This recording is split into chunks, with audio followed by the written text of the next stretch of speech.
Hello friends, ഞാൻ ഈ ബാഗും തൂക്കി ടാറ്റയും കൊടുത്ത് എങ്ങോട്ടാണ് പോണേന്നറിയോ? ഒരുപാട് ദൂരത്തേക്കൊന്നുമല്ല, നമ്മുടെ വീട്ടിൽ നിന്ന് 2 കിലോമീറ്റർ ദൂരം പോലും തികച്ചില്ല സ്ഥലത്തെത്താനായിട്ട്. ഈസ്റ്ററിൻ്റെ നോമ്പൊക്കെ തുടങ്ങിയല്ലോ. ഈ ടൈമിൽ മാത്രം പോകാൻ പറ്റുന്ന ഒരു സ്ഥലമാണ് കേട്ടോ ഇത്, കനകമല കുരിശുമുടി. ഒരുവിധം എല്ലാവരും കേട്ടിട്ടുള്ള സ്ഥലം തന്നെയായിരിക്കും. മലയാറ്റൂർ മല പോലെ അത്ര ഫേമസ് ഒന്നുമല്ല. ഈ മല കയറി ഇറങ്ങി വരുമ്പോൾ മലയാറ്റൂർ മലയെക്കാട്ടിലും ഒരു ഡിഫറെൻ്റ് ആയിട്ടുള്ള എക്സ്പീരിയൻസ് തന്നെയായിരിക്കും.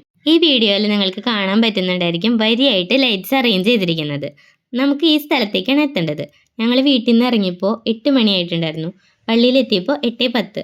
അത്ര സമയം മാത്രമേ എടുത്തിട്ടുള്ളൂ ഇവിടെ എത്താനായിട്ട്. ഞാനൊരു 3 വർഷമായിട്ട് ഈ മല കയറാനായിട്ട് പോകാറുണ്ട്. നോമ്പൊക്കെ തുടങ്ങിയിട്ടല്ലേ ഉള്ളൂ, അതുകൊണ്ട് തന്നെ കാര്യമായിട്ട് തിരക്കൊന്നും ഉണ്ടാവില്ല എന്ന് പ്രതീക്ഷിക്കാം. ഞങ്ങളുടെ വീടിൻ്റെ ഫ്രണ്ടിലുള്ള റോട്ടിൽ നിന്ന് നോക്കിയാൽ തന്നെ ഈ മല കാണാനായിട്ട് പറ്റും. നോമ്പ് തുടങ്ങിയാൽ പിന്നെ മലമുകളിൽ ലൈറ്റ്സ് ഉള്ളതുകൊണ്ട് രാത്രിയായാലും കാണാറുണ്ട്. ഞങ്ങളിപ്പോൾ പള്ളിയുടെ അടുത്തെത്തി. പള്ളിയുടെ ഫ്രണ്ടിലുള്ള റോട്ടിലും ചെറിയ ഡെക്കറേഷൻസ് ഒക്കെ ഉണ്ടായിരുന്നു. ഞങ്ങൾ എത്തിയ സമയത്ത് പള്ളിയിൽ നൊവേന നടന്നുകൊണ്ടിരിക്കുകയായിരുന്നു. ഞങ്ങൾ ബൈക്ക് അവിടെ പാർക്ക് ചെയ്ത് പള്ളിയിലൊന്ന് പ്രാർത്ഥിച്ച് നേരെ മല കയറാനായിട്ട് പോയി.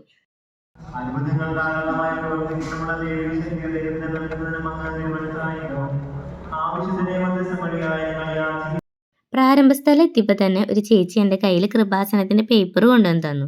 ഞാൻ അതും വാങ്ങി ബാഗിൽ വെച്ചിട്ട് മല കയറാനായിട്ട് റെഡിയായി. പ്രതീക്ഷിച്ച പോലെ തന്നെ അത്ര തിരക്കൊന്നും ഉണ്ടായിരുന്നില്ല. അങ്ങനെ ഞങ്ങളിപ്പോൾ നീങ്ങിക്കൊണ്ടിരിക്കുന്ന 1-ാം സ്ഥലത്തേക്കാണ്. 1-ാം സ്ഥലത്ത് പ്രാർത്ഥിച്ച് 2-ാം സ്ഥലത്തേക്ക് നീങ്ങി. അവിടെ കുറേ വടികളൊക്കെ വെച്ചിട്ടുണ്ടായിരുന്നു. ഒരു സേഫ്റ്റിക്ക് വേണ്ടി കുത്തി പിടിച്ച് നടക്കാനാണ് ഈ വടികളൊക്കെ. പക്ഷെ ഞങ്ങളതൊന്നും എടുത്തിട്ടുണ്ടായിരുന്നില്ല കേട്ടോ. ഈ വഴിയിൽ കുറേ പാറക്കല്ലുകളും കാണാം, അതുപോലെ തന്നെ കുറേ ലൈറ്റ്സും കാണാം. നമ്മൾ വീട്ടിൽ നിന്ന് ഇറങ്ങിയപ്പോൾ തൊട്ട് കണ്ടുകൊണ്ടിരുന്നുണ്ടായിരുന്ന ലൈറ്റ്സാണ് ഈ കാണുന്നതൊക്കെ. മല കയറാൻ വരുന്ന ഭക്തർക്ക് മലമുകളിലേക്കുള്ള വഴി കാണാനുള്ള വെളിച്ചമാണ് കേട്ടോ ഇതൊക്കെ.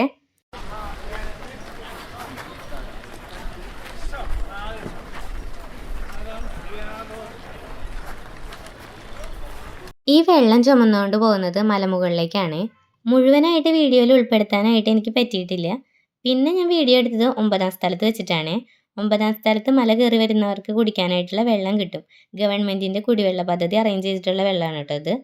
ഇപ്പം നമ്മൾ ഏകദേശം അവിടെ എത്താറായിട്ടുണ്ട്. നമ്മുടെ ലക്ഷ്യം എന്ന് പറയുന്നത് 14-ാമത്തെ സ്ഥലമാണ്.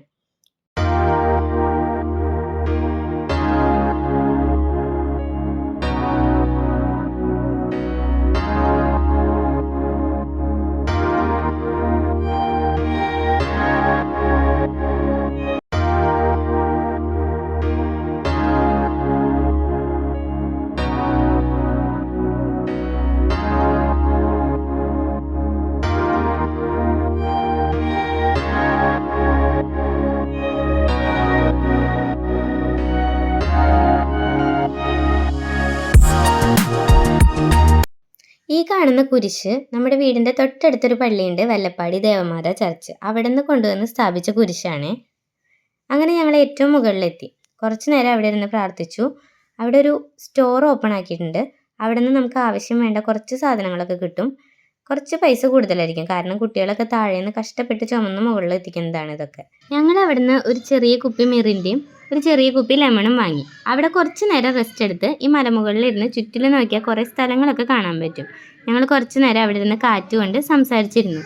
ഈ കനകമല കുരിശുമുടിയുടെ എനിക്കറിയാവുന്ന ചരിത്രം എന്താണെന്ന് വെച്ചാൽ, ക്രിസ്ത്യാനികളുടെ ഒരു വിശുദ്ധനായിട്ടുള്ള തോമാസ് ലീഹ എന്നൊരു വിശുദ്ധൻ കനകമലയിൽ വന്ന് പ്രാർത്ഥിച്ചിട്ടുണ്ട് എന്നുള്ളതാണ് ഇവിടുത്തെ വിശ്വാസികളുടെ ഒരു വിശ്വാസം.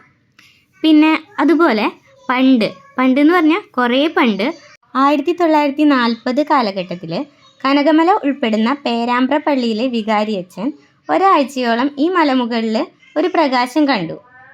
ഈ പ്രകാശത്തിൻ്റെ ഉറവിടം തേടി അദ്ദേഹം ഇവിടെ എത്തുകയും അവിടെ ഒരു കൽക്കുരിശ് കാണുകയും ചെയ്തു.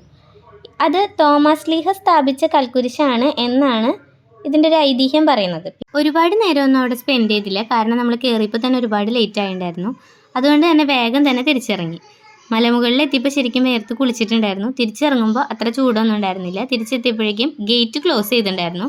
ഞങ്ങൾ പിന്നെ അവിടെ നിന്ന് ഇറങ്ങി കൈയും കാലും ഒക്കെ കഴുകി നേർച്ചക്കഞ്ഞി കുടിക്കാനായിട്ട് പോയി. അപ്പോൾ ഏകദേശം 10 മണിയൊക്കെ ആയിട്ടുണ്ടായിരുന്നു. കഞ്ഞിയൊക്കെ തീരാറായി. ഇവിടുത്തെ നേർച്ച കഞ്ഞിയും ഈ ഒരു ചമ്മന്തിയുമാണ്. കഴിക്കാനായിട്ട് നല്ല ടേസ്റ്റ് ഉണ്ടായിരുന്നു. അങ്ങനെ ഞങ്ങൾ കഞ്ഞിയും കുടിച്ചിട്ട് 10:15 ആയപ്പോൾ വീട്ടിലെത്തി.